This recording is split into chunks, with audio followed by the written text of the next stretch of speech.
நம்ம கிரிக்கானதா யூடியூப் சேனலில் ஐபிஎல் ஆக்ஷன் ரிவ்யூஸ் பார்த்துட்டு வந்துக்கிட்டு இருக்கிறீங்க. So already Chennai Super Kings, Delhi Capitals, Gujarat டைட்டன்ஸோட ஸ்குவாட் ரிவ்யூ, ஆக்ஷன் ரிவ்யூ வந்து ஒரே வீடியோவை அப்லோட் பண்ணியிருக்கிறோம். இப்போ இந்த வீடியோவில் நீங்கள் பார்க்க போகிறது Mumbai Indians, Lucknow super giant, Rajasthan Royals, Punjab Kings இந்த 4 டீம்களோட ஸ்குவாட் அண்ட் ஆக்ஷன் ரிவ்யூ வந்து பார்க்க போகிறீங்க. ஸோ சப்ஸ்கிரைப் பண்ணிவிட்டு பாருங்கள். தொடர்ந்து உங்களோட பேர் ஆதரவுக்கு ரொம்ப நன்றி. சப்ஸ்கிரைபர்களோட கவுண்ட்டும் வியூஸோட கவுண்ட்டும் இன்க்ரீஸ் ஆகிறத நினைக்கும் போது சந்தோஷமாக இருக்குது. அண்ட் அதே நேரத்தில் நீங்கள் இந்த 4 டீமோட பிளேயிங் லெவன், உங்களோட பிளேயிங் லெவன் என்ன அப்படிங்கிறதும், அண்ட் இந்த டீம்களுக்கு உங்களோட மார்க் என்ன அப்படிங்கிறத கீழே வந்து கமெண்ட் பண்ணுங்கள். அது மட்டும் இல்லாமல் ப்ளீஸ் உங்கள்கிட்ட தயவு செஞ்சு கேட்டுக்கிறேன், நீங்கள் எப்படி சப்ஸ்கிரைப் பண்ணி உங்களோட கிரிக்கெட் ஃப்ரெண்ட்ஸுங்களுக்கு நம்ம சேனலை ஷேர் பண்ணுறீங்களோ, அதே போல் கமெண்ட் பண்ணுறீங்களோ, லைக் பண்ணுங்கள். வீடியோவுக்கு ஏன் லைக் பண்ணுங்கன்னு சொல்கிறேன்னா, நீங்கள் லைக் பண்ண ஸோ நம்மளோட வீடியோ நிறைய பேருக்கு சஜஸ்ட் பண்ணும். அதன் மூலமாக வந்து பார்த்திங்க அப்படின்னா நம்மளோட சேனலோட ஃபேமிலி, ஸோ நம்ம சேனலோட மெம்பர்ஸ் அப்படிங்கிறவங்க கொஞ்சம் இன்க்ரீஸ் ஆவாங்க. ஒரு ஹெல்த்தியான ஒரு சேனலாக நம்ம சேனல் உருவாகும். ஓகேங்களா? ஸோ நிறைய பேசுவோம், அனாலிசிஸ் பண்ணுவோம். ஸோ இதில் Mumbai fans, Punjab Kings fans and LSG fans, RR fans ரொம்ப ஈகராக வெயிட் பண்ணுவீங்க நான் நினைக்கிறேன். ஜெரி லேடிஸ் அண்ட் இந்த ஐபிஎல் ஆக்ஷன் 2025 ஸ்பெஷல் கிரிக்கானந்தா ஷோவிற்கு உங்களை வரவேற்கின்றேன். ஓகே, போயிடலாம். சஸ்பென்ஸ் வச்சு கடைசியாக மும்பை இந்தியன்ஸ் அப்படி இல்லாமல் நான் ஆரம்பத்திலே மும்பை இந்தியன்ஸ்லேருந்தே நான் ஆரம்பிக்கிறேன். மும்பை இந்தியன்ஸ் வந்து இந்த ரிட்டன்ஷன் லிஸ்ட் வரும்போதே ஏங்க கன் மாதிரி ரிட்டைன் பண்ணியிருக்கிறாங்க. அதாவது Mumbai Indians, Kolkata night Riders, Sunrisers Hyderabad, இவங்கெல்லாம் பாருங்களேன் வேறு மாதிரி ரிட்டைன் பண்ணியிருக்கிறாங்க. ஆனால் பர்ஸில் இருக்கக்கூடிய அமௌண்ட் அப்படிங்கிறது ரொம்ப கம்மியாக இருக்குது. ஸோ இவங்க எப்படி ஆப்ஷனில் விளையாட போகிறாங்க? இவங்களால இந்த மார்க்கியூ செட்லாம் வந்து பெருசாக எடுக்க முடியாது. ஸோ மார்க்கியூ செட்டில் எடுக்க முடியாதுங்கிறதுனால வந்து பார்த்திங்க அப்படின்னா மேபி இவங்களோட ஸ்குவாட் ஒரு மாதிரி அன்ஸ்டேபிளாக இருக்கலாம். ஒரு பிளேயிங் லெவனை இவங்களால் சரியாக கட்டமைக்க முடியாதுன்னு நினைக்கும் போது, ஆனால் அங்கேயும் ஒரு மாதிரி எப்படி சொல்கிறதே தெரிலங்க, அப்படி விளையாண்டாங்க. முதல் நாள் ஃபுல்லாக மிக்சர் தான் சாப்பிட்டுக்கிட்டு இருந்தாங்க. ரொம்ப நேரமாக மிக்சர் தான் சாப்பிட்டு இருந்தாங்க. இத்தனைக்கே சென்னை சூப்பர் கிங்ஸோட ஃபேன்ஸ் வந்து பங்காளி கொஞ்சம் போட்டி போடுங்க பங்காளி, ஏதாவது சும்மாவது பிட் பண்ணுங்க பங்காளின்னு கிண்டல் பண்ணிக்கிட்டு இருந்தாங்க. ஆனால் ஃபஸ்ட்டு எடுத்த பிளேயர் ட்ரெண்ட் போல்ட் எடுத்தாங்க. ட்ரெண்ட் போல்ட்டை எடுத்த உடனே இவங்களை சும்மாவே இருந்திருக்கலாம் போலிடான்னு மற்றவங்க எல்லாரும் நினைக்க ஆரம்பித்தாங்க. ஸோ ட்ரெண்ட் போல்ட்டை பிக் பண்ண உடனே the OG combo is back. So Trent போல்ட்டை இவங்க 12.5 கோடிக்கு எடுத்தாங்க. So Wankhede, Trent Boult, Jasprit Bumrah wow அப்படின்னு இருக்குங்கிறத எந்த விதமான சந்தேகமும் கிடையாது. அப்படி எடுக்க ஆரம்பித்தவங்க தான் எடுக்க எல்லாமே ஸ்டீலாக தான் இருந்துச்சு. இதில் தீபக் சஹர் மட்டும் கண்ணாடி உடம்பு, எப்போ அடிபடுன்னு தெரியாது. மற்றபடி அவரை பொறுத்த வரைக்கும் வேன்கடையில் அவரால் நல்லா ஸ்விங் பண்ண முடியும். ஸோ அவரோட பாடி ஒத்துழைச்சா ஃபுல் சீசன் அவர் ஆடுவார். தீபக் சஹருக்கு வந்து ஒரு 9 கோடி கிட்டத்தட்ட நீங்கள் அதிகம் 10 கோடி அப்படின்னு யோசிக்கலாம். ஆனால் ஒரு 3-4 கோடி கொஞ்சம் அதிகம் தான். பட் என்னை பொறுத்த வரைக்கும் வந்து பார்த்தீங்க அப்படின்னா தீபக் சஹருக்கு இந்த அமௌண்ட் அப்படிங்கிறது வந்து என்னை பொறுத்த வரைக்கும் சரியானதே அப்படின்னு நான் நினைக்கிறேன். பட் தீபக் சஹரை பொறுத்த வரைக்கும் எனக்கு பவுலிங்கில் பிரச்சனை கிடையாது. பட் ஆனால் எந்தளவுக்கு ஃபிட்டாக இருப்பார் அப்படிங்கிறது தான் கேள்வி. தீபக் சஹர் வந்திருக்கிறாரு. இதுக்கு முன்னாடி மஞ்சள் சொக்கா போட்டு ஆனவர் இப்போது சேப்பாக்கில் எல் கிளாசிக்கோவில் ப்ளூ சொக்கா போட்டு ஆட போகிறாரு. So Deepak Sahar, Trent Boult and Jasprit Bumrah. New பாலில் தீபக் சஹர் அண்ட் ட்ரெண்ட் போல்ட், டெத் ஓவரில் தீபக் சஹர், ட்ரெண்ட் போல்ட், ஜஸ்பிரித் பும்ரா இப்படி தான் ஆப்ரேட் பண்ணுவாங்க அப்படின்னு நான் நம்புகிறேன். ஸோ அதுக்கப்புறம் ஆர்டிஎம் வந்து பார்த்திங்கன்னா கம்போஜுக்கு போவாங்க அப்படின்னு எக்ஸ்பெக்ட் பண்ணும்பொழுது இவங்க கம்போஜுக்கு போகாமல் நமன்தீருக்கு போனாங்க. ஒரு ஆல்ரவுண்டரை பார்க்குறாங்க போல். ராபின் மின்ஸை பிக் பண்ணாங்க. ராபின் மின்ஸு ஐ திங்க் அவர் தான் இந்த யூகேக்கு இவங்க அனுப்பி அங்கே போயிட்டு அவர் ப்ராக்டிஸ் பண்ணி போன வருஷம் எந்த டீமுக்கு குமார் குஷாகரா டெல்லி கேபிட்டல்ஸ்னால் இவர் வந்து குஜராத் டைட்டன்ஸுக்கு சோல்ட் ஆனார்னு நினைக்கிறேன். இவங்க திரும்ப இங்கே பிக் பண்ணியிருக்கிறாங்க. நான் வளர்த்த பிள்ளைங்க என் இடத்துக்கு தான் வரும்னு சொல்லி ராபின் மின்ஸ் எடுத்தாங்க. ஓகே, டே 1 அப்படின்னு சொல்கிற மாதிரி இருந்தது. ஆனால் டே 2ல் மும்பை இந்தியன்ஸ் ஆனாங்க பாருங்கள். ஐயோ ஆர்சிபி இவங்களுக்கு ஏதோ டிம் டேவிட்டை கொடுங்க, நாங்கள் வில் ஜாக்ஸ் தரோன்னு எடுத்த மாதிரி இருந்தது. போன தடவை ட்ரேட் பண்ணாங்கல்ல, ஹர்திக் பாண்டியாவை ட்ரேட் பண்ணும்போது அது ஒரு விஷயம் ஒன்று நடந்துச்சு இல்லை, அதாவது கேமரன் க்ரீனை இவங்க வாங்கினாங்கல்ல. ஸோ அந்த மாதிரி வந்து பார்த்திங்க அப்படின்னா இவங்க டிம் டேவிட்டை ஏதோ வாங்கின மாதிரி வில் ஜாக்ஸ் கொடுத்த மாதிரி வந்து வில் ஜாக்ஸுக்கு ஆர்சிபி ஆர்டிஎம் போகவே இல்லை. 5.25 கோடியில் ஸ்டீலு. வில் ஜாக்ஸ் 100 அடித்தார். அப்படி 100 அடித்தவருக்கு வெறும் 5.25 கோடி எப்படிங்க அப்படின்னு தோணிச்சில்ல. ஆனால் அப்படி தாங்க இவங்களுக்கு நடந்துச்சுங்க. அதுக்கு முன்னாடி மும்பை இந்தியன்ஸ் ஃபேன்ஸுகளோட ஒரு பிரசித்தி பெற்ற ரியன் ரக்கல்ட்டனை இவங்க எடுத்தாங்க. Okay Ryan Rickelton and Rohit Sharma opening காம்போன்னு நினைக்கும் போது வில் ஜாக்ஸை எடுத்தவொடனே ரைட்டு ரெயின் ரிக்கல்டன் நீங்கள் ஓரமாக வெயிட் பண்ணுங்கள், Rohit Sharma Will Jacks. So Rohit Sharma Will Jacks opening, Suryakumar Yadav, Tilak Varma, Hardik Pandya. அதுக்கப்புறம் கீழே வந்து ஒரு நமன்தீர் வருவார். Okay 10 ball Deepak Chahar, Jasprit Bumrah. So அப்படியே டேட்டு முடிய பார்க்கும்போது நீங்கள் அந்த அமாவாசை கேரக்டர் பார்த்துருக்கீங்களா? சீட்டோட ஓரத்தில் உட்காரும், அதுக்கப்புறம் நடுவில் உட்காருவார், அதுக்கப்புறம் நுனியில் நான் உட்காந்தவர் அப்படியே பின்னாடி சாஞ்சி உட்காருவார், அதுக்கப்புறம் கால் மேலே கால் போடுவார், அப்புறம் தம்மை பற்ற வச்சு ஊதுவார்ல. அந்த மாதிரி மும்பை இந்தியன்ஸ் கொஞ்சமாக ஆப்ஷனில் அவங்களோட டாமினன்ஸை காமிச்சு நல்ல ஒரு 11 செட் பண்ணுறதுங்கிற தாண்டி ஸ்குவாடையே அவங்க பிக் பண்ண ஆரம்பித்தாங்க. ராபின் வில்லியம்ஸ் இருக்கிறாரா, சரி ஓகே. ரெயின் ரிக்கல்டன் இருக்கிறாரா, ஓகே. இப்போ பேக்கப்ஸ்கள் எடுக்கிற நேரம் அப்படின்னு பார்க்கும்பொழுது இவங்களுக்கு ஸ்பின்னரும் தேவைப்பட்டுச்சு. சரி நிறைய பேர் வந்து பார்த்திங்கன்னா மும்பை இந்தியன்ஸுக்கு இந்த ஸ்பின்னரை சிக்க மாட்டாங்கிற ஒரு வருத்தம் இருந்தது. பிடிச்சி போடுறா கசன்ஃபர், மிஸ்ட்ரி ஸ்பின்னர் கசன்ஃபரை பிடிச்சி போட்டாங்க. கசன்ஃபர் 4.8 கோடிக்கு வந்தார். ஸ்டீல். அதுக்கப்புறம் மிக்கல் சாண்டர் பார்ட் டைமர் இல்லை ஆறவே வைக்க மாட்டாங்க சிஎஸ்கேல. நீங்கள் எப்படி கம்போஜ் எடுத்துக்கிட்டீங்களோ அது மாதிரி சாண்டர் எடுத்துக்கணும்னு சொல்லி இப்போ சாண்டர் எடுத்துக்கிட்டாங்க. 2 கோடி பேஸ் ப்ரைஸு. சாண்டரும் ஒரு ஸ்டீலாக தான் நான் பார்க்குறேன். இப்போது மும்பை இந்தியன்ஸோட 11 வந்து பார்த்திங்க அப்படின்னா அவ்வளோதான் ஃபிக்ஸ் ஆயாச்சு மாமே, இதுக்கப்புறம் பிரச்சனையே இல்லைங்கிற மாதிரி ஃபேன்ஸ் ஒரு மாதிரி ஜாலியாக இருந்தாங்க. அதாவது முதல் நாளுக்கும் 2வது நாளுக்கும் அப்படியே டோட்டலாக டிஃப்ரெண்ட்டாக இருந்தது.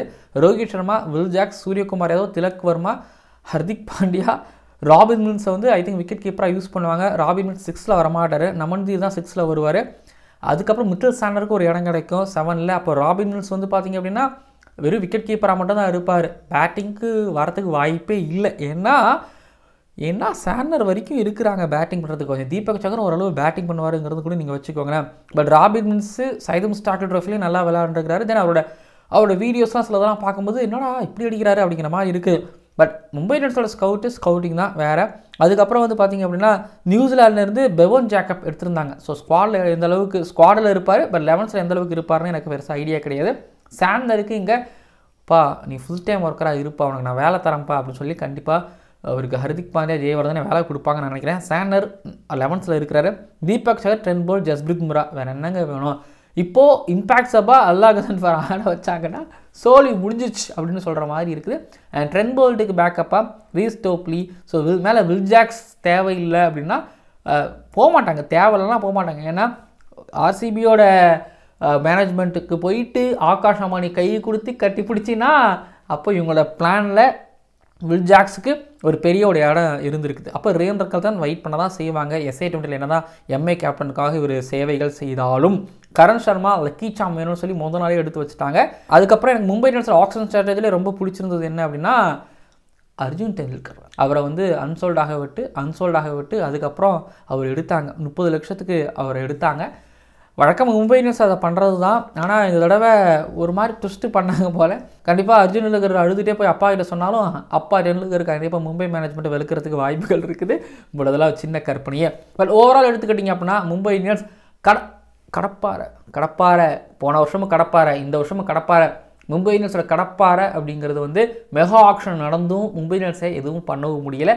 ரொம்ப கம்மியான அமௌண்ட்டோட தான் ஆப்ஷனுக்கு வந்தாங்க. ஆனால் அந்த அமௌண்ட்டில் வந்து பார்த்திங்கன்னா ஒரு 10 ball Deepak Chahar, Mitchell Santner, Will Jacks, Ryan Rickelton, Ghazanfar, Topley இப்படின்னு பல வகையான ஒரு டீம் இவங்களுக்கு கிடச்சிருக்குது. ஒரு left arm fast bowler swing பண்ணுவார், right arm fast bowler swing பண்ணுவார், ஜஸ்பிரித் பும்ரா எல்லாமும் பண்ணுவார். சாண்டர் நல்ல ஃபீல்டராகவும் இருப்பார். ஒரு எக்கனாமிக்கலான ஒரு left arm spinner. Ghazanfar impact சப்பா என்ன சொன்ன மாதிரி பயன்படுத்திக்கலாம். ஸோ ஓவரால் பேட்டிங் டெப்த்தும் இருக்குது, பவுலர்களோட டெப்த்து. ஹர்திக் பாண்டியாவும் பவுலிங் போடுவார், அதை வேறு ஞாபகப்படுத்தினவன் நான். ஹர்திக் பாண்டியாவும் பவுலிங் போடுவார். இதில் நான் வில் ஜாக்ஸும் பவுலிங் போடுவார். நான் திலக் வர்மாவை நான் கூட இங்கே ஆட் பண்ண விரும்பலை. பட் ஆனால் மும்பை இந்தியன்ஸ் ஸ்பால்டன்ஸோட இந்த ஸ்குவாடுக்கு நான் 10 மார்க்கு கொடுத்தா என்ன திட்டுவீங்க. 9 மார்க் நான் தரேன். ஒர்த்தான டீமு, தரமான டீமு. அதுலேயும் விக்னேஷ் புத்தூர் அப்படிங்கிற திண்டுக்கல் டிராகன்ஸுக்கு ஆடின ஒரு சைனாமேன் ஸ்பின்னர் பிக் பண்ணியிருக்கிறாங்க. பாருங்களேன், தமிழ்நாட்டிலேருந்து யாருக்கும் தெரியாமல் ஒரு விக்னேஷ் புத்தர் அப்படிங்கிற ஒரு பிளேயர் மும்பை இந்தியன்ஸுக்கு ஆட போயிருக்கிறார். வாழ்த்துக்கள் அவருக்கு. அண்ட் பால்டன்ஸ்களுக்கு வாழ்த்துக்கள். 6வது கப்பா? போன தடவை அந்த மாதிரி 6வது கப்புன்னு சொல்லியிருந்தோம், பார்ப்போம். பட் வேங்கடேக்கு செட் ஆகிற மாதிரி ஒரு டீமையும் அண்ட் அவேக்கு செட் ஆகிற மாதிரி ஒரு டீமும் அழகாக எடுத்துருக்காங்க. பட் 11 பேர், ஒரு 15 பேர் 13 பேர் மட்டும் ஃபோக்கஸ் பண்ணியிருக்காங்க. மிச்சம் எல்லாரும் வந்து பார்த்திங்க அப்படின்னா நான் இருக்கிற அமௌண்ட்டுக்கு ரொம்ப 20-25 பேக்கப்ஸ் எடுக்க வேணாம், ஓகேங்களா? 11th செட் பண்ணுவோம். 11th முக்கியமான பொசிஷன்களான பேக்கப்ஸ், அதாவது ரிட்டைன் பண்ணவங்களை தவிர்த்துட்டு மற்றவங்களுக்கு வந்து எடுக்க போகிறவங்களுக்கும் இந்த பேக்கப்பில் எடுத்துகிட்டு முடிச்சுப்போம் அப்படின்னு மும்பை இந்தியன்ஸ் எடுத்துருக்காங்க. பக்கா பிளானோட வந்தாங்க.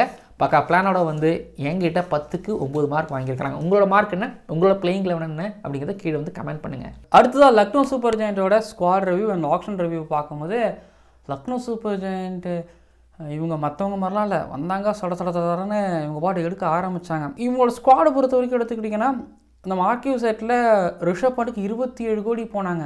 எனக்கு ஒரு விஷயம் புரியல. ஆல்ரெடி நிக்லஸ் புரான் இருக்கார், அவருக்கு 21 கோடிக்கு போயிருக்கிறாங்க. திரும்ப ரிஷப் பண்ட் எதுக்குது இவங்க 27 கோடி? எனக்கு ரிஷப் பண்ட் மேலே நான் டவுட் பண்ண மாட்டேன். ஆனால் இப்போ ரிஷப் பண்ட் மாதிரி ஒரு 27 கோடி எடுத்து ஒரு பிளேயருக்கு, அப்புறம் 20 கோடி ஒரு பிளேயருக்கு, இந்த மாதிரி ஒரு 2-3 பிளேயர்களுக்கு அதிக காசு தெளிக்கிறதுனால வந்து பார்த்தீங்க அப்படின்னா உங்களால் ஒரு பேலன்ஸ்டான ஒரு ஸ்குவாடையோ ஒரு 11ஐயோ நீங்கள் பிக் பண்ண முடியுமான்னா ரொம்ப கஷ்டம். ஒன்று ஒரு 11s எடுப்பீங்க, சரியான பேக்கப்ஸ் எடுக்க முடியாமல் போயிடும், இல்லை ஸ்குவாடு சரியாமல் எடுக்க முடியாமல் போயிடும். பட் இவங்க எனக்கு என்னமோ அவங்க மாட்டிக்கிட்டாங்களோ எனக்கு தோணுது. ஆனால் லக்கிலேயே வந்து பார்த்தீங்கன்னா இவங்களோட ஸ்பாட்ஸ் சில மட்டும் வந்து ஃபுல்லாக இருக்குது. ஆனால் இவங்க ஆரம்பத்தில் டக்குன்னு பார்த்தீங்கன்னா பண்ட் எடுத்தாங்க, மில்லர் எடுத்தாங்க. மில்லருக்கு வந்து ஜிடி வந்து ஆர்டிஎம் போகலை, அதனால் மில்லர் உங்களுக்கு கிடச்சிட்டாங்க 7.5 கோடியில். சபாஷ் அப்படிங்கிற மாதிரி இருந்துச்சு. அதுக்கப்புறம் ஏடர் மார்க்கம் பேஸ் 2 கோடியில் உங்களுக்கு கிடச்சாங்க. சமாது வந்து 4.2 கோடியில் உங்களுக்கு கிடச்சாங்க. இப்போ என்னென்னா லக்னோவில் தான் ஆட போகிறாங்க. லக்னோவில் 7 மேட்ச்சு. லக்னோ வந்து ஒரு மாதிரி திரும்பும். பட் இதில் ஏடன் மார்க்கம் எப்படின்னு என்னால் யோசித்து பார்க்க முடியல. ரிஷப் பண்ட்டு பொதுவாக அடித்து ஆடுறவர், ஆனால் அங்கே 6 அடிக்கிறவங்க தான் தேவை, 6 ஹீட்டிங் அபிலிட்டி இருக்கக்கூடியவங்க தான் தேவை. மில்லர், பண்ட்டு ஓகே, அப்துல் சமாத் ஓகே, பாப்பு, இவங்க இந்த மாதிரியான விக்கெட்டில் எப்படி ஆட போகிறாங்க, இந்த காம்பினேஷன் எப்படி இருக்க போகுது அப்படிங்கிறத பார்க்கணும். லக்னோவோட அந்த ஒரு 5-6 நீங்கள் பாருங்களேன். ஏடன் மார்க்கம், அப்துல் சமாத் 2 பேரும் ஓப்பன் பண்ணுவாங்க. ரிஷப் பண்ட் 1 down, அதுக்கப்புறம் நிக்லஸ் புரான் நம்பர் 4ல் வருவார். 5 மில்லரு, 6, 7 கீழே வந்து பார்த்தீங்க அப்படின்னா அவங்களுக்கு மொசின் கான், மயங்க் யாதவ் இருக்கிறாங்க. ஸோ இப்போது அவங்கக்கிட்ட அமௌண்ட் அதிகமாக இருந்திருந்ததுன்னா டெஃபினட்டாக ஒரு பெரிய ஃபாஸ்ட் பவுலர்களுக்கு அவங்க போயிருக்கலாம். ஆனால் ஆவேஷ் கானுக்கு அவங்க போனாங்க. ஆவேஷ் கான் ஓகே இம்ப்ரூவைஸ்டு ஒரு ஃபாஸ்ட் பவுலராக இருக்காருங்கிறது எனக்கு புரியுது. சமர் ஜோசஃப்க்கு ஆர்டிஎம் தானே போனாங்க, ஐம் நாட் ராங். பட் ஆனால் இவங்க ஆவேஷ் கானுக்கு 9.75 கோடி போனாங்க. ஒர்த்து ஸ்டீல் தான், ஒரு 3-4 கோடி கம்மியாகவே இவங்களுக்கு ஆவேஷ் கான் கிடச்சிட்டாங்க. இப்போ மொசின் கான், மயங்க் யாதவ், இப்போ இவங்க கூட ஒரு ஆகாஷ்தீப். ஸோ எப்போ வேணாலும் ஒரு மயங்க் யாதவ், மொசின் கான் இன்ஜுரி ஆவாங்க, அவங்களுக்கு ஒரு பேக்கப் அப்படிங்கும்போது ஆகாஷ்தீப். ஸோ ஓரளவு வந்து பார்த்தீங்க அப்படின்னா ஒரு மிரட்டுற மாதிரியான ஒரு பவுலிங் அட்டாக்லனாலும் ஓரளவு டீசெண்டான ஒரு பவுலிங் அட்டாக் இவங்களுக்கு கிடைச்சிருச்சு. அண்ட் 6ல் வந்து இவங்க ஆல்ரெடி அயோஷ் பதோனி வந்து பார்த்தீங்க அப்படின்னா ரிட்டைன் பண்ணி வச்சுருந்தாங்க. கூட வந்து பார்த்தீங்கன்னா இப்போ ஷபாஸ் அகமதையும் இவங்க வந்து எடுத்து வச்சிருக்காங்க. ஷபாஸ் அகமத் சைது முஸ்டாக் ட்ரோஃபியில் வந்து பார்த்தீங்கன்னா இப்போ 100 அடிச்சிருந்தாரு. நான் எப்பவுமே அந்த பெங்கால் பென் ஸ்டாக்ஸை நான் சந்தேகப்படவே மாட்டேன். ஆனால் அவருக்கு சரியான ஒரு பொசிஷன் இவருக்கு கிடைக்கிறதும் இல்லை. லக்னோ சூப்பர் ஜெயண்ட் 11s உங்களுக்கு பெரிய கஷ்டம் கொடுக்காது. ஆனால் பேக்கப் அப்படிங்கிறதான் ஒரு கேள்வியாகவும் இருக்குது. சித்தார்த் மணிமாறனுக்கு வழக்கமாக 2 மேட்சோட ஏமாற்றிடுவாங்களான்னு எனக்கு தெரியல. ஆனால் இந்த டீமை பொறுத்த வரைக்கும் வந்து பார்த்தீங்க அப்படின்னா ஆகாஷ்தீப்போ இல்லை சமர் ஜோசஃபோ கட்டாயமோ யாராவது ஒருத்தவங்க வெளியில் உட்கார வைக்கப்படுவாங்க. மிச்சில் மார்ஷ் இவங்க எந்த பொசிஷனில் ஆட வைக்க போகிறாங்க, இல்லை ஏடன் மார்க்ரம் வந்து சரியாக பண்ணலை அப்படின்னா டைரெக்டாக மிச்சில் மார்ஷ் ஆட வச்சுட்டு இல்லை ஏடன் மார்க்ரம் பெஞ்ச் பண்ணுவாங்களா? அங்கே தான் கேள்வியே. மர்க்ரமுக்கு ஆனால் போக பார்த்துருப்பாங்க, ஆனால் பேஸ் பிரேஸ்லேயே கிடைப்பாங்கன்னு நினச்சி பார்த்துருக்க மாட்டாங்க நான் நினைக்கிறேன். மார்ஷுக்கான 3.4 கோடி போனாங்க. அப்படிங்கும்போது எனக்கு என்னமோ மார்ஷோட ஓப்பன் பண்ணுவாங்கன்னு எனக்கு தோணுது. சமாதுக்கு இது ஒரு நல்ல சீரியஸாக எப்படிங்க அமையும்? லக்னோவில் வந்து மேட்ச் நடக்க போகுது, அதில் இவங்க என்ன பண்ண போகிறாங்கன்னு தெரியலை. ஸோ லக்னோ சூப்பர் ஜெயண்ட் பொறுத்த வரைக்கும் இதுதான் ஓகேங்களா. நான் என்ன சொன்ன மாதிரி அமௌண்ட் அள்ளி கொஞ்சம் தெளிச்சிட்டாங்க. அப்படி தெளித்ததுனால இவங்களுக்கு வந்து அந்த ஸ்குவாட் அப்படிங்கிறது வந்து டீசெண்டாக இருக்குது, ஒரு மாதிரி டேஞ்சரஸாக இல்லை, எஸ்பெஷலி அந்த பவுலிங் அட்டாக் அப்படிங்கிற மாதிரியும் நான் சொல்லுவேன். ஸோ ஓவரால் சில பல பிளேயர்ஸ்களுக்கு பேக்கப்புகளும் இவங்க எடுக்காமல் விட்டுருக்காங்க லக்னோ சூப்பர் ஜெயண்ட் பொறுத்த வரைக்கும். கேப்டன் ஆப்வியஸ்லி ரிஷப் பண்ட் தான், வேறு யாரும் சந்தேகமே கிடையாது. நிக்லஸ் புரானுக்கு 21 கோடி கொடுக்கும் போது நான் நிக்லஸ் புரான் நினச்சேன். ஆனால் நிக்லஸ் புரானை தாண்டி ஒருத்தர் எடுத்துருக்காங்க ரிஷப் பண்ட் 27 கோடிக்கு. T20 world cup winner, wicket keeper, அது போக வந்து பார்த்திங்கன்னா ஹிட்டர். இவரை தவிர வேறு யாரும் இப்போ லக்னோவுக்கு கேப்டனாக இருக்க முடியாது ஓகேங்களா. அப்போது லக்னோ சூப்பர் ஜெயண்ட்டுக்கு ரிஷப் பண்ட் தான் கேப்டன், விக்கெட் கீப்பர் எல்லாவும் அவர் தான் இருப்பார். ஸோ லக்னோ சூப்பர் ஜெயண்ட்டுக்கு என்னோட மார்க் அவங்க ஸ்குவாடுக்கோ அவங்க ஆப்ஷனில் விளையாண்டதுக்கோ ஆக்சுவலி ரிட்டைன் பண்ணும் போதுலேயே எனக்கு மயங்க் யாதவ், மொசின் கான் மேலே ஒரு டவுட் இருந்துச்சு. அயோஷ் பதோனியெல்லாம் எடுத்துருக்காங்கிற மாதிரி நான் யோசித்தேன். ஆப்ஷனை விட்டுருக்காமலாம் யோசித்தேன். ஆனால் ஆக்ஷனுக்கு இப்போ வரும்பொழுது ஆக்ஷன்லேயும் ஒரு மில்லர் அவங்க எடுத்தாலும் ஒரு ரிஷப் பண்ட் எடுத்தாலும் இது போக அவங்க ஏடன் மார்க்ரம் சமாதுன்னு வந்தாலும் கீழே அவேஷ்கானும் வந்தாலும் நான் 7.5 மார்க் தரேன் 10க்கு. நீங்கள் எவ்வளோ மார்க் தரீங்க அப்படின்னு சொல்லுங்கள் லக்னோ சூப்பர் ஜெயண்ட்டுக்கு. இப்போ ராஜஸ்தான் ராயல்ஸ் பொறுத்த வரைக்கும் எடுத்துக்கிட்டிங்க அப்படின்னா போன வருஷம் ஒரு செட்டு இல்லை 2 வருஷம் ஒரு செட் இருந்ததில்ல, அஸ்வின் சஹல் அதுக்கப்புறம் ட்ரென் போல்ட்டு அந்த மாதிரியான செட்டு அமையாது ஓகேங்களா. இதுக்கப்புறம் ஆர்ஆருக்கு அமையுமான்னு கேட்டிங்கன்னா ரொம்ப கஷ்டம்தான். பேக்கப்ஸும் எனக்கு அவ்வளோ சிறப்பாக இருக்கிற மாதிரி எனக்கு தெரியல. பட் ஓரளவு 11 இவங்களுக்கு அமைஞ்சிச்சு. ஒரு பேட்டிங் டெப்த்து பவுலிங் டெப்த்தும் ஓரளவு அமைஞ்ச மாதிரி இருந்தது. பட் இவங்களது ரிட்டன்ஷனுக்குள்ளே பார்க்கும்பொழுது சஞ்சு சாம்சன், ஜெய்ஸ்வால், அதுக்கப்புறம் ரியன் பராக், துருவ் ஜுரேல், ஹெட்மயர், சந்தீப் சர்மான்னு சொல்லிட்டு இவங்களோட ரிட்டன்ஷன் பார்க்கும்போது முழுக்க முழுக்க ஒரு இந்தியன் கோர் தென் பேட்டிங்கை ஸ்ட்ராங் பண்ணி அண்ட் பவுலர்ஸுகளையும் அண்ட் ஆல்ரவுண்டர்ஸுகளையும் மிடில் ஆர்டர் பேட்டரையும் வந்து நம்ம வந்து ஆக்ஷனில் வந்து எடுத்துப்போம். ஆக்சுவலி கஷ்டமான விஷயமே இவங்களெல்லாம் எடுக்கிறது தான். எஸ்பெஷலி இந்த ஆல்ரவுண்டர் வந்து fast bowling allrounder and fast bowler எடுக்கிறது ரொம்ப கஷ்டமான ஒரு விஷயம். பட் இவங்க ஆக்ஷனில் வந்து பார்த்துக்கலாம்னு நினைக்கும் பொழுது இவங்களுக்கான அவங்க கிடைச்சாங்களா? ஃபஸ்ட்டு ஆர்ச்சர் எடுத்தாங்க. ஸோ அங்கே லைட்டாக ஓப்பன் அவுட் ஆன மாதிரி இவங்க இருந்தாங்க. 12.5 கோடி. ஸோ கரெக்டு தான், ஸ்டீல் தான் என்னை பொறுத்த வரைக்கும். ஆனால் ஆர்ச்சரோட உடம்பு கண்ணாடி மாதிரி எப்போ காயமாவார்னு தெரில. பட் இப்போ கொஞ்சம் கன்சிஸ்டண்ட்டாக ஆடிட்டு இருந்துகிட்டு இருக்கிறாரு. பட் ஆல்ரெடி ராஜஸ்தான் ராயல்ஸ்க்காக இங்கே ஆர்ச்சர் ஆடும் பொழுது அப்போது எம்விபியாக இருந்தார், மோஸ்ட் வேல்யூபிள் பிளேயராக அப்போது ஆர்ச்சர் இருந்தார் அப்படிங்கிறத நான் ஞாபகப்படுத்திக்கிறேன். ஸோ ஆர்ச்சர் தான் லீட் பண்ண போகிறாரு. சந்தீப் சர்மா இம்பாக்ட் சபாக இருக்க போகிறாரு. இதில் வந்து நிறைய ஸ்ரீலங்கன் பிளேயர்ஸ் இவங்க 11ஸ்லேயும் உங்கள் ஸ்குவாட்லேயும் இருக்கிறத நீங்கள் பார்க்கலாம். சங்ககாரா தான் ரீசன். ஸோ தீக்ஷனா வந்து பார்த்தீங்க அப்படின்னா இங்கே ராஜஸ்தான் ராயல்ஸ் ஸோ பிக் பண்ணாங்க, ஸ்டீல் தான். ஃபசல் ஃபரூக்கியும் கடைசியாக இவங்களுக்கு கொஞ்சம் கிடைச்சாங்க. இது போக துஷர் தேஷ்பாண்டே சிஎஸ்கேக்கிலேருந்து ஸ்டீல். 2 சிஎஸ்கே பிளேயர்ஸ் இங்கே இருக்கிறாங்க. தீக்ஷனா, துஷர் தேஷ்பாண்டே. துஷர் தேஷ்பாண்டே வந்து ஒரு 6.50 கோடி ஸ்டீல் தான். ஏன்னா அவரோட பெர்ஃபார்மன்ஸ் பொறுத்த வரைக்கும் ஆல்மோஸ்ட் ஒரு 9 கோடி இன்னும் ஒரு 3 கோடி எக்ஸ்ட்ரா கொடுக்கலாங்கிற அளவுக்கு இருந்துச்சு. இது போக வந்து பார்த்திங்க அப்படின்னா எங்களுக்கு டாப் ஆர்டரில் இந்த மிடில் ஆர்டரில் வந்து பார்த்திங்க அப்படின்னா நிதிஷ் ராணா வந்து இவங்க ஃபீல் பண்ணும்பொழுது ஸோ மேலே பேட்டிங் ஆர்டர் ஜெய்ஸ்வால், சஞ்சு சாம்சன், நிதிஷ் ராணா இந்த லெஃப்ட் ரைட் காம்பினேஷன் வருது. ரியன் பராக், துருவ் ஜுரேல். ஓகே, ஒரு என்ன சொல்கிறது, மேலே ஒரு இந்தியன் கோர் அமைஞ்சிருச்சு. மிடில் ஆர்டரில் ஹெட்மேர், அதுக்கப்புறம் வனிந்த அசரங்கா வந்ததுக்கப்புறம் அப்படியே வந்து பார்த்திங்க அப்படின்னா ஒரு பேட்டிங் ஆர்டர் ஒரு 7 முடிஞ்சதுக்கப்புறமா கீழே வந்து ஒன்று தேவைப்பட்டால் Fazal Farooqi. So of course Fazal Farooqi new பாலில் கொண்டு வரலாம். இல்லை தீக்ஷனா மேட்சுக்கு ஏற்ற மாதிரி கண்டிஷன்ஸ்க்கு ஏற்ற மாதிரி ஆப்போனண்ட்டுக்கு ஏற்ற மாதிரி ஸோ மாற்றிக்கலாம். பேக்கப்ஸ்லாம் ரொம்ப அதிகமாக இல்லைங்க. மாப்பாக்காவை கடைசியாக எடுத்தாங்க. மாப்பாக்காவை கடைசியாக எடுக்கும்பொழுது யாருக்கு பேக்கப்பு? ஆர்ச்சருக்கு பேக்கப்பா? இப்போது ஆர்ச்சருக்கு கொடுக்குற எஃபெக்டாக மாப்பாக்கா கொடுப்பாருன்னா ஒரு டவுட்டு தான். குமார் கார்த்திகேவை வந்து எடுத்துருக்குறாங்க பேக்கப்பா. யாருக்கு பேக்கப்பான்னு எனக்கு தெரில. அதுக்கப்புறம் மத்வாலுக்கும் பெருசாக பேக்கப் இல்லை நான் நினைக்கிறேன். Not wrong. எனக்கு தெரிஞ்சு ஆர்ஆர் பொறுத்த வரைக்கும் பெரிய ஒரு இம்ப்ரெசிவான ஒரு பேக்கப் கிடையாது. ஆனால் 11ஸ் பொறுத்த வரைக்கும் ஒரு செட்டில்டு ஒரு 11ஆக நான் பார்க்குறேன். ஸோ முழுக்க அவங்களோட பிளான் எப்படி இருக்க போகுதுன்னு தெரில. ஏன்னா அவங்க ஸ்ட்ராங் பண்ணியிருக்கிறதெல்லாம் பேட்டிங் தான். ஜெய்ஸ்வால், சஞ்சு சாம்சன், ரியன் பராக், துருவ் ஜுரேல், ஹெட்மயர் பிக் பண்ணி நிதிஷ் ராணாவையும் பிக் பண்ணி அண்ட் அசரங்காவையும் பிக் பண்ணியிருக்காங்கும்பொழுது ஒரு 7 நல்லா இருக்குது. ஓகேங்களா, இது நல்லா இருக்குது. ஆனால் ப்ராமிசிங்காக இருப்பாங்களான்னு கேட்டிங்கன்னா கொஞ்சம் என்னை பொறுத்த வரைக்கும் டவுட் தான். மேபி ஜெய்ஸ்வால், சஞ்சு சாம்சன், ரியன் பராக், துருவ் ஜுரேலை தாண்டி மற்றவங்க மேலே எனக்கு கொஞ்சம் டவுட்டாக தான் இருக்குது அப்படின்னு நான் நினைக்கிறேன். வனிந்த அசரங்காவோட பிக் என்னை பொறுத்த வரைக்கும் நல்ல ஒரு பிக் நான் நினைக்கிறேன். 5.25 கோடி. ஸோ ஸ்டீல் தான். அதுக்கப்புறம் வைபவ் சூரியவன்ஷி வந்து பீகாரி பிளேயர், 13 வயசு பிளேயர். 1.1 கோடிக்கு வந்து ராஜஸ்தான் ராயல்ஸ் ஆக்ஷனில் பிக் பண்ணியிருக்கிறாங்க. ஸோ ஒரு வாழ்க்கை கொடுத்துருக்குறாங்க. வழக்கமாக ராஜஸ்தான் ராயல்ஸ் செய்கிற இந்த மாதிரியான புது சேவைகள் தானே, இது எப்பயுமே அவங்க பண்ண தானே செய்வாங்க. ஓகேங்களா. பட் ராஜஸ்தான் ராயல்ஸ்க்கு என்னோட மார்க் வந்து நான் 7 மார்க் நான் தரேன். ஸோ ஆக்ஷனில் ரிட்டன்ஷன்லேயும் டீசென்ட், ஆக்ஷன்லேயும் வந்து கொஞ்சம் டீசெண்டாக தான் அப்ளை பண்ணியிருக்காங்க. ஸோ அடுத்ததாக கடைசி டீமாக பஞ்சாப் கிங்ஸை பார்க்கும் பொழுது பஞ்சாப் கிங்ஸ் பொறுத்த வரைக்கும் ஆக்ஷனுக்கு 110 கோடி வந்தாங்க. ஸோ ஆக்ஷனுக்கு முன்னாடி ரிட்டன்ஷனில் வந்து 2 பிளேயர்ஸ், ஒன்று சஷாங்க் சிங்கு, பிராப் சிம்ரன் 2 பேர் மட்டும் தான். மிச்சதுபடி ஒரு புது டீமை வாங்கணும். இவங்க புது டீம் வாங்கும்போது வந்து எதான் சொல்கிறாங்க, 2 பேர்களுக்கு இவங்க அதிகமாக காசு அள்ளி தெளிகிறாங்கங்கும்போது ஸ்ரேயாஸ் ஐயருக்கு 26.75 கோடி கொடுக்குறாங்க. எனக்கு ஸ்ரேயாஸ் ஐயர் ஒரு 16 கோடிக்கு ஒர்த்து. ஓகேங்களா, பேட்டர் அண்ட் கேப்டன். ஸோ அப்படிங்கும்போது ஒரு 15 கோடி 16 கோடிக்கு ஒர்த்து. ஸோ 2 கோடி எக்ஸ்ட்ரானாலும் ஒரு 17 கோடிக்கு ஒர்த்தாக தான் நான் பார்க்குறேன். பஞ்சாப் கிங்ஸோட கேப்டன் ஸ்ரேயாஸ் ஐயர் தான் இருப்பாருங்கிறதுல சந்தேகமே கிடையாது. ஏன்னா 26 கோடி கொடுத்து ஒரு பிளேயரை பிக் பண்ணுறாங்க அப்படின்னா பல வகையில் யோசித்து டீமுக்கு ஒரு செட் ஆவாராங்கிறத தாண்டி டீமை ஒரு வழி நடத்துவாரா. அப்போது ஸ்ரேயாஸ் ஐயரை பிக் பண்ணு. இப்போ ஸ்ரேயாஸ் ஐயர் 26.75 கோடிக்கு இருக்க முடியும். யுஸ்வேந்திர சகல் இவங்க 18 கோடிக்கு போனாங்க.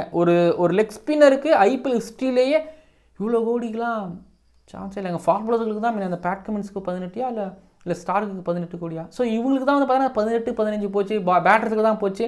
ஆனால் ஒரு எக்ஸ்பீரியன்ஸ்டான ஹேட்ரிக் எடுத்தவர், இது போக டெத் ஓவரில் வந்து மேட்ச் நிறுத்தி கொடுத்தவர், மேட்ச் வின்னர் யுஸ்வேந்திர சஹலுக்கு 18 கோடி ஒர்த்து தான். ஆனால் வேல்யூ படி அவருக்கு ஒரு 13-12 போயிருந்தால் பெட்டராக இருக்கும். பட் 5 கோடி இங்கே விரயம் பண்ணியிருக்காங்க. ஸ்ரேயாஸ் ஐயர் விஷயத்தில் 5 கோடி விரயம் பண்ணியிருக்காங்க. ஆக மொத்தத்தில் 10 கோடி வேஸ்ட் பண்ணியிருக்காங்க. இதில் வந்து ஸ்டாயினிஸை 11 கோடிக்கு எடுத்தாங்க, மார்க் ஆன்சன் 7 கோடிக்கு எடுத்தாங்க, நேகல் வதேரா 4.2 கோடிக்கு, மேக்ஸ்வெல் 4.2 கோடிக்கு.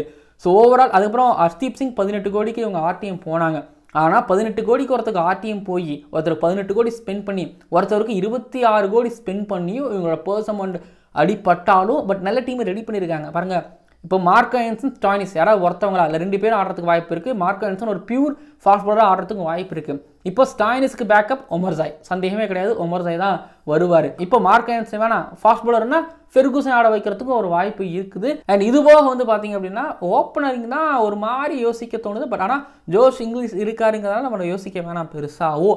மேக்ஸ்வெல் இதுக்கு முன்னாடி ஆன ஃபார்ம் இது எல்லாமே ஓகே டன், ஓரம் கட்டி வைங்க. பட் மேக்ஸ்வெல் பிக் பண்ணியிருக்காங்க, அது ஒரு நேமுக்கு ஒரு வேல்யூ கண்டிப்பாக இருக்கும். பட் பஞ்சாப் கிங்ஸ் பொறுத்த வரைக்கும் ஒரு மாதிரி நல்லா எடுத்துருக்காங்க, எனக்கு பிடிச்சிருக்குதுங்க. ஓகேங்களா, பேட்டிங் டெப்த் அப்படிங்கிறது ஒரு 7-8 வரைக்கும் இருக்குது. பவுலர்ஸ்கள் பொறுத்த வரைக்கும் வந்து பார்த்தீங்க அப்படின்னா new ball and old ball death ஓவரில் ஹேண்டில் பண்ணுறதுக்கு பவுலர்ஸ்களை வச்சிருக்காங்க. ஒரு என்ன சொல்கிறது, ஒரு மாதிரி பேலன்ஸ்டாக இருக்கிறாங்க. ஒரு ஸ்பின்னரோ ஃபாஸ்ட் பாலரோ ஒரு பேக்கப்போ வந்து பார்த்தீங்க அப்படின்னா பஞ்சாப் கிங்ஸ் சூப்பராக இந்த ஆப்ஷனில் விளையாண்டுருக்காங்க. முஷீர் கான், யஷ்தக்கூர், அப்புறம் பிரியனேஷ் ஆர்யா வந்து இப்போ சைதம் ஸ்டாக் நல்லா விளையாண்டார். ஒருவேளை ஜோஷ் இங்கிலீஷ் செட் ஆகலை அப்படின்னா இப்போது பிரியனேஷ் ஆர்யாவை ஓப்பன் பண்ணி விட்டுட்டு கீழே தேவைப்பட்டா ஒரு ஒமர்சாய், ஒரு லோக்கி ஃபெர்குசனை இவங்க ஆட வைக்கிறதுக்கு வாய்ப்பு இருக்குது.